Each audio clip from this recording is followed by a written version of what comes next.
දෙමාපියන්ගෙන් මේ ගැන අහන එකද? ඔව් අපි මේ ප්‍රශ්නේ මුලටම යන්න ඕනේ. ඕකේ ඉතින් හැබැයි එයාගේ හීන ගැන එයා නේද දෙමාපියන්ට කියන්න ඕනේ අපි නෙමෙයිනේ. සෙබස්ටියන් කිව්වනේ එයා තායිලන්ත යන්න ආසාවෙන් හිටියේ කියලා. එයා තාමත් ඒකට ආසාවෙන් ඇත්තේ. සමහර විට ඒකට වෙලාවක් නැතුව ඇති. සමහර විට එයා බය ඇති. එයා බය කියන වචනවත් දන්නේ නැතුව කිසිම භාෂාවකින්. හරි ඒක දෙමෝපියන්ට කියන්න අමාරුයිනේ. මේක ලින්දේ කැමැත්ත ඒක අපි කරන්න ඕනේ. සෑම් හිතන දේ ගැනත් අපි අහලා බලමු. ඔය ආපහු සරයක් ඔයාගේ ටයිම් ටේබල් එක හදාගන්න පිළිවෙලකට කරලා ඒකට වෙලාවක් නැහැ. වෙන දෙයක් වෙයිනේ. Hi. Mr and Mrs Burn. මගේ නම රූබි. ටික වෙලාවක් දෙන්න පුළුවන්ද? දැනාගෙන කතා කරන්න. දැනාගෙන එයාට මොනවද වෙලා තියෙන්නේ? මොකුත් නැහැ. ඒ වුණාට මේ අපි පහුගිය දවස් ටිකේ යාගෙන හොයලා බැලුවා. එයා ගොඩක් කැමැත්තෙන් ඉන්නේ තායිලන්ත වලට යන්න. තායිලන්ත යන්න? ඔයා ඒ ගැන දැනන් හිටියද? ඒ ගැන දැනන් හිටියනම් මම ඔයත් එක්ක කතා නොකර ඉන්නේ නැහනේ. ඔයා දැනන් ඉන්නේ හැබැයි මම නැහැ. එයාට කියන්න පුළුවන්කමක් තිබුණා නම් එයා කියයි. එයා හදන්නේ බැංකොක් වල තියෙන ඩෙෆ් ස්කූල් එක වොලන්ටියර් කෙනෙක් විදියට යන්න. එයාගේ එස්සේ ක්ලාස් එකේ ළමයාට ගොඩක් ආදරේ. එයා ගොඩක් කැමති උගන්වන්න. ඕකේ මේ අහන්න. ඔයාලා හිතනවා ඇති මේ දන්නේවත් නැති ළමයි දෙන්නෙක් මොනවද ඇවිල්ලා කියවන්නේ කියලා. ඒත් ඔයාලට හිතෙන්නේ නැද්ද තායිලන්ත ගියොත් හොඳයි කියලා? එයා මෙහෙ ඉන්න එක නම් අපිට ලොකු හෙල්ප් එකක්. තායිලන්ත යනවා කියන්නේ එයා අපෙන් ගොඩක් ඈතට යනවා නේද?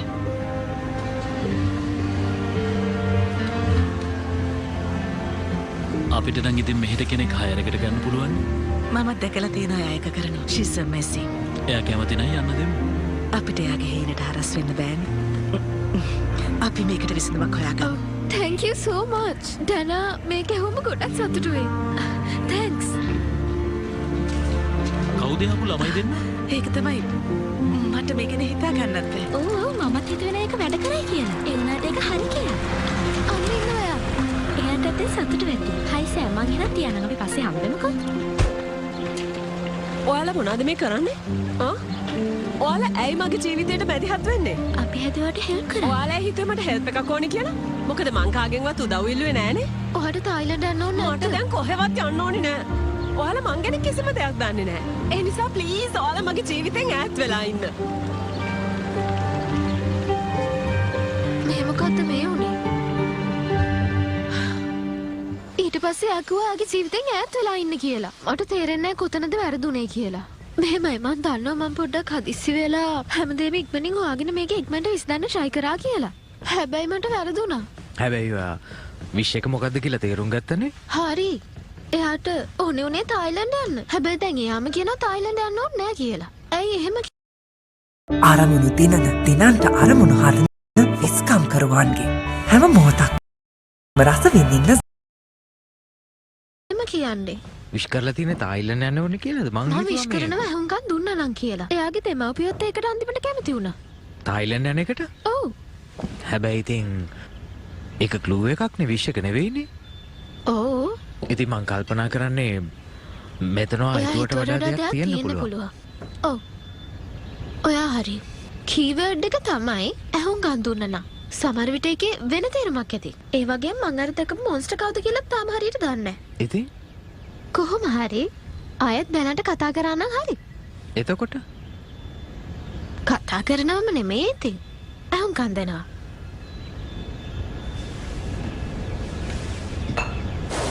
ඩැනියල් මොනවද ඕනේ? බර්ත්ඩේ බොකේ එකක්ද? එහෙම නැත්නම් වෙන මොකක් හරි එකකට බොකේ එකක්ද? ලූසි, රූබි මමයි මෙහින් කොහෙවත් යන්නේ නැහැ. එමරල අපේ ගෙදර. ඒක නම් ගොඩක් හොඳ ආරංචියක්. මං දන්නවා ඇයකට කැමති කියලා. කොහොමද හිත වෙනස් වුනේ? මේකයි ඉතින් මං දන්නවා මේ හැමදේම පිටිපස්සේ ඉන්නේ අපෝ නෑ. ඔයා ඒ දේවල් කරලත් නැතත් අපි මෙහින් කොහෙවත් යන්න හිටියේ නෑ. එක්ස්කියුස් මී? මං ලයිබ්‍රරි එකේදී කියපු දෙයකින් ඔයාට එහෙම හිතෙන්නේ නැති. ඊට පස්සේ ඔයා කෑම කවුද ඉතින් ඒවට අකමැති? මෙහන්න මට තේරුණා මේ දේවල් සිද්ධ වෙන්නේ වැරදි වැටහීමක් හින්දා කියලා.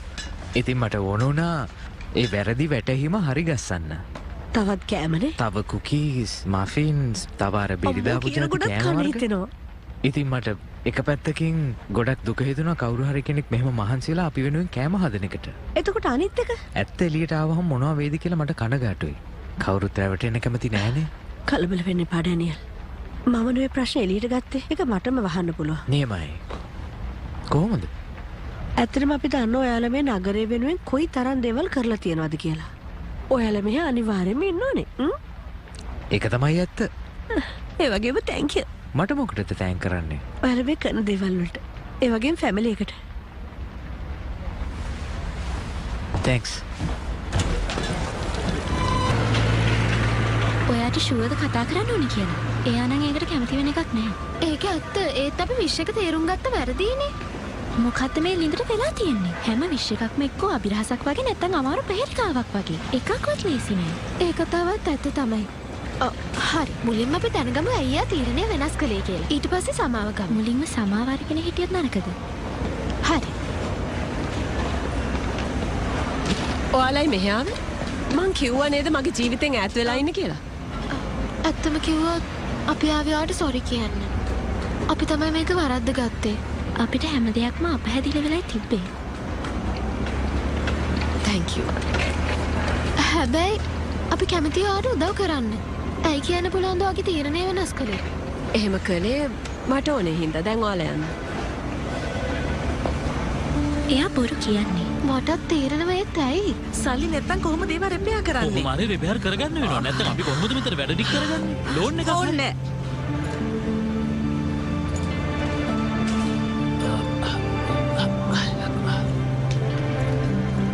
දන්නෝ මම. බක්කු සමාවෙන්න. I'm sorry. මන් දන්නවා ඒ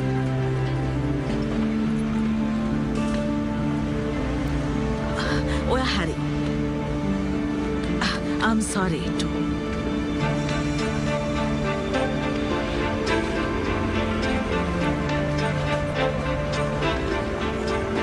ඔයා දැක්කද ඒක? එයා අම්මවේ තාත්තවේ වෙනස් කරපු විදිහ? ඔව් නේද? මං හිතන්නේ මම මේ විශ්යගේ තේරුම දන්නවා. එන්න යන්න. හරි සෑම් මං ඔයාට එකක් එවන්නම්. ඕකේ බයි. පුදුම ප්‍රශ්න තමයි තියෙන්නේ. කොහොමද මන්ද මේව බැලන්ස් කරන්නේ?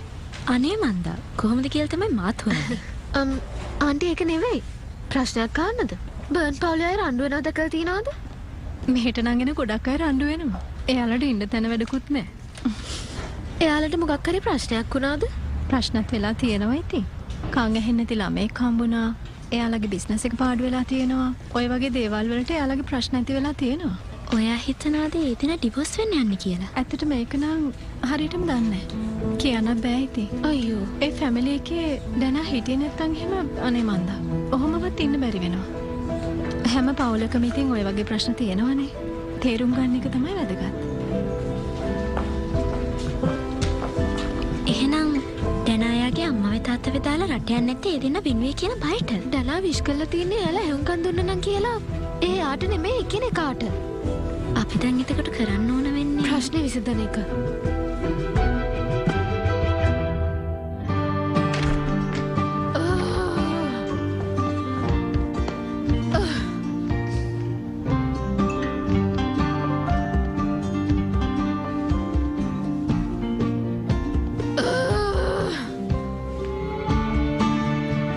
කොහොමද වගේද දවස?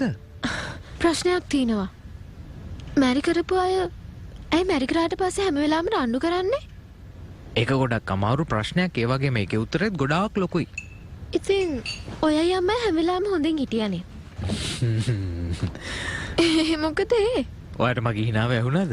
සමා වෙන්න. අපිත් රණ්ඩු වෙලා තියෙනවා. ඇත්තට?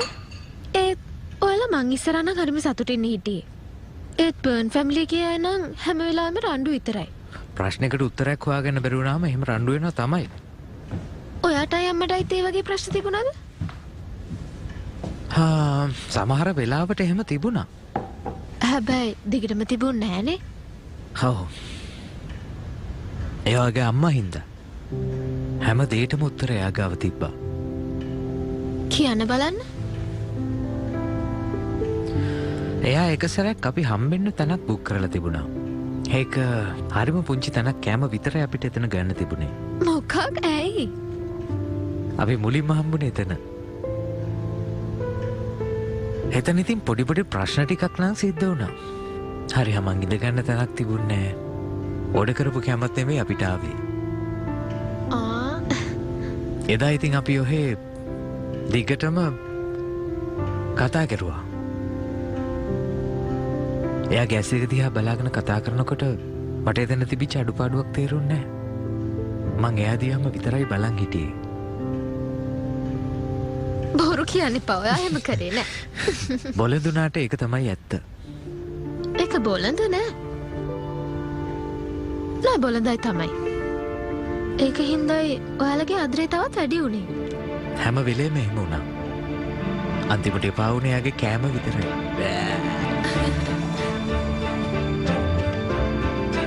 ඒක තමයි. හරිනේ. තෑන්ක්ස් තාත්තේ. හයි රූබි. සෙබැස්ටියන්? ඔව් කියන්න. හේ මට උදව්වක් ඕනේ. මොන වගේ උදව්වක්ද? මට ඔයාට කියන්න පුළුවන් මම ඔයාට කරපු උදව් වගේ එකක් කියලා විතරයි. එහෙනම් ඉතින් මම බෑ කියන්නේ කොහොමද? නියමයි. මට තියෙනවා මැසේජ් එකක් දෙන්න. ඩානා මට වගේ උදව්වක් ඕනේ. not bad. ඔයාද මේකට උදව් කරේ? මන් දන්නේ නැහැ මේක සයින් ලැන්ග්වේජ් එකකින් කියන විදිහ. ඒත් ඔයාට පුළුවන් මාව විශ්වාස කරන්න. මං හිතන්නේ ඒ වැඩේ හරියයි කියලා. කොහොමද ඔයාගේ දෙමාපියෝ හම්බුනේ? මොකද්ද පළවෙනි ඩේට් එක? මෙයා කවුරු කියලාද හිතන් ඉන්නේ? මෙයා මෙහෙම තමයි වැඩේ කරන්නේ පොඩ්ඩක් හෙල්ප් එකක් දෙන්න. ඒක පික්නික් එකක්. එයාලා හම්බ වෙච්ච තැන ගොඩාක් ලස්සන ගාඩන් එකක්. ඒගොල්ලෝ පැය ගාණක් කතා කළා. ඒ දෙන්නම ගොඩාක් ජන කතාවලට කැමති. හැබැයි මේක වෙලා දැන් අවුරුදු 25ක් විතර වෙනවා. ඕකේ පික්නික් එකක් මං හිතන්නේ මේක අපිට පුළුවන් කරන්න. ඒ ග්‍රවුන්ඩ් එක කොහෙද තිබුණේ? අයර්ලන්ඩ්? ඔව් හරියටම කිව්වොත් තාරාකන්ද කියලා තැන. අයර්ලන්තේ ජන කතාවල තියෙන තැන. බලන්නකෝ එතන ඉන්න ෆෑරීස්ලා. එයාලා හරියට නිකන් මොන්ස්ටර්ස්ලා. මල් ලින්දෙන් එළියට එනවා දැක්කේ මොන්ස්ටර් කෙනෙක් නෙමෙයි සුරංගනාවියක්. ඒක තමයි ලින්ද කියන්න උත්සාහ කරලා තියෙන්නේ. දැන් අපි කරන්න ඕනේ යාළුවට ඩේට් එක සෙට් කරන එක. එතකොට එයාලට පුළුවන් පරණ දේවල් කතා කරන්න. ඕ එච්චරද? හරිම ලේසි. එච්චර නම් ලේසි වෙන එකක් නෑ. ලින්ද හිතනවා නම් කරන්න පුළුවන් කියලා අනිවාර්යෙන් පුළුවන්. හරි.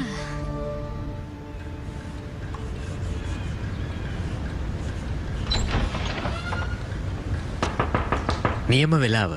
තවත් කෑමක් වගේ.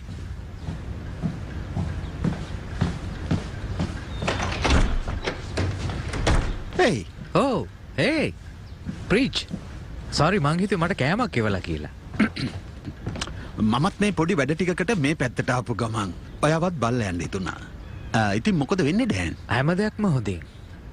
මම ටිකක් අවුලෙන් වගේ ඉන්නකොට එමරල්ඩ් වල ආයේ මාව පුදුම කරවනවා. මං ඇත්තටම හරිම සතුටින් ඉන්නේ මේ තරම් හොඳ මිනිස්සුත් එක්ක. ආන්නත් සතුටුයි. ඒ වගේම හිතට සහනයක් දැනෙනවා. ඔයාගේ තාත්තා ඊයේ මට කෝල් කරා අයර්ලන්ඩ් වල ඉඳන්. එයා කිව්වා ඔයාලා ගැන මට බලන්න කියලා. එහෙමද? ඔයාගේ තාත්තටයි මට ලොකු ඉතිහාසයක් තියෙනවා. මට හැමතිස්සෙම කතා කරනවා. තාත්තා ටිකක් ඉන්නේ අවුලෙන්. මං දන්නවා. ඔව් එයාට සෑහෙන්න කනගාටුවෙන් ඉන්නේ ඩෑන්. එයා මට කිව්වා ඔයාලා ගැන බලන්න කියලා විතරක් නෙවෙයි. අනතුරු අඟවන්නත් කිව්වා. එයා කියන්නේ ඔයාටයි රූබිටයි එමරල්ඩ් කියන්නේ හොඳ තැනක් නෙවෙයි කියලා. නට තේරෙනවා. මං ඒකත් කියන්න යාවේ. එයා මගෙන් ඒකත් ඉල්ලුවා. ඒ වුණත් මම නම් හිතන්නේ මේ ඔයාලට හොඳයි කියලා. මේ හැමෝම එහෙමයි හිතන්නේ. පොඩ්ඩක් ඉන්න. මං ඔයාට ඇපල් බ්‍රෙඩ් ගෙනාවා. එන්න. බයි.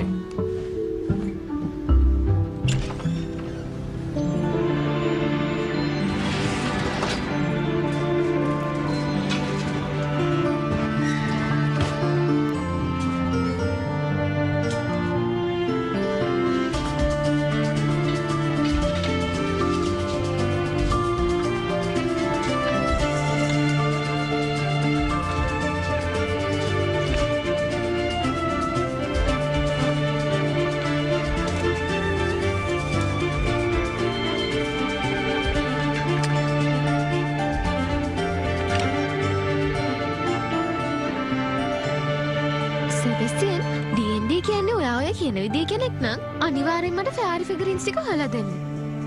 බය වෙන තරමට නම් හොඳයි. අපි ඉක්මනින් වෙයා හවුස් එකට යන්න ඕනේ. කොහෙද ඔයා මේ අපි වෙක්කන් යන්නේ? ගිහිම බලන්නකෝ යා. Come on, ඒක පස්සේ කරන්න පුළුවන් ඩනා. අපි දැන් බිසීනේ. නොක්නා ටේම් රේජ් බලන්න. ඩැනා ඔය මොකද්ද මේ කරන්න හදන්නේ?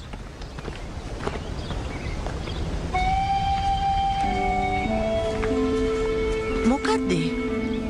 ඔය ඇහෙන සින්දුව කැරික් ෆර්ගස්. ඉතින් ඔයාට ඒක මතකද? ටිකක් මතකයි. ඒ කොහෙන්ද ඒක ඇහෙන්නේ? Come on, අපි යන්න.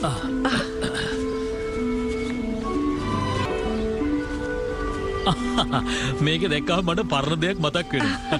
ඔයාටත් මතකද? ඔව් මතකයි. හේ හරියට අපේ පළවෙනි දවස වගේ. බලන්නකෝ මේක. හිතා ගන්නත් බෑ. මෙහෙමත් තියෙනවා. ස්කොචෙක්ස්. මේ කැමත් එදා තිබිච්චමයිනේ. ඔය කැමතිම ජෑම් පාන්. නියමයි. මේ මොකද්ද?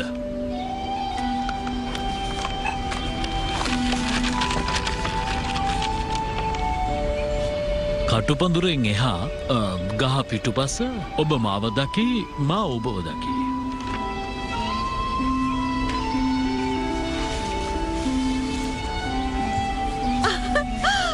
මේ බලන්න. තව එකක් තියෙනවා.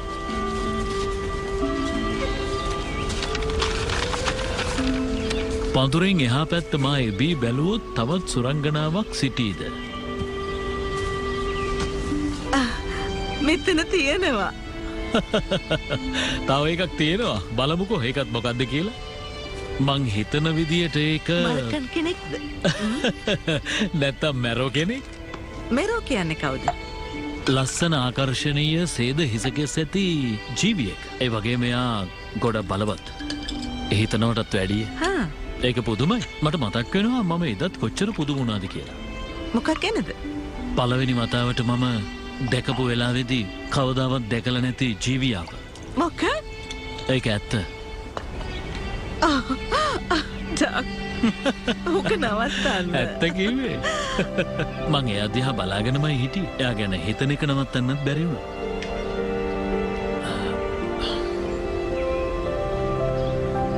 සමහර වෙලාවට ඒ ජීවියා මන් දිහා බලන්නේ නැති වුණාම මං විතරක් බලන් හිටියා. හැබැයි කොහොම හරි ඒ ජීවියා මට විතරක්ම අයිති වුණා. එයා බලන්න නැතුව ඉන්නකොට දරා ගන්න අමාරුයි. ඒ වෙලාවට මට දරා ගන්න බැරුව මගේ කටින් නපුරු දේවල්, දුක හිතෙන දේවල් එළියට එනවා.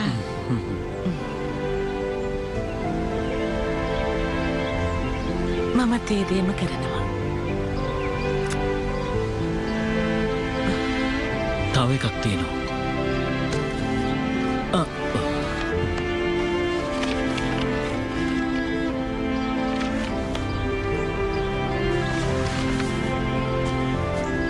ඔබ සැමට ආරාධනා කරනවා ජැක් සහ ජොන්ගේ විවාහයට 2001 ජුනි 7 වෙනිදා. එකම සිතවිල්ලක් ඇති ආත්ම දෙකක්. එකම ලෙස ගැහෙන හදවත් දෙකක්.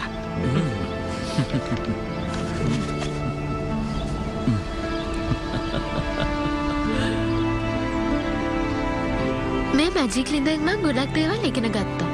ඒකෙන් එකක් තමයි අනිත් අයව සතුටු කරන මැජික් එක. ඒ වගේම හැමදේම අතාරින මැජික් එක. ඔයාලා දෙන්නම හොඳින් ඉන්නවා කියලා ෂුවර්නේ? අපි හොඳින් ඉන්නවා තමයි. අපි දැන් හැම දෙයක්ම ගැන හොඳට හිතලා බලනවා. මට මොකුත් ඇහෙන්නේ නැහැ. ඔව්. අනිස් බලාපොරොත්තු නැති වුනම බලාපොරොත්තු ඇති කරගන්න මැජික් එක. ඒ වගේම ඔයාලා දන්නවද සමහර අයගේ හිතේ සතුටක් ඇති කරන්න නම් කරන්න ඕනේ මැජික් එක මොකද්ද කියලා? ඒ තමයි පයි. පේන විදියට මැජික් කියන දේ හැමතැනම තියෙනවා. අපි ඒක කොහෙද තියෙන්නේ කියලා හොයාගන්නයි ඕනේ. ඕ සෑම්.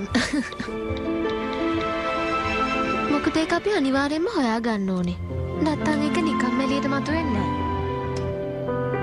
ඒකට තියුණු ඇහැක් වගේම හොඳ අධිෂ්ඨානයක් ඕනේ. ඒ වගේම පොඩි වාසනාවකුත් ඕනේ.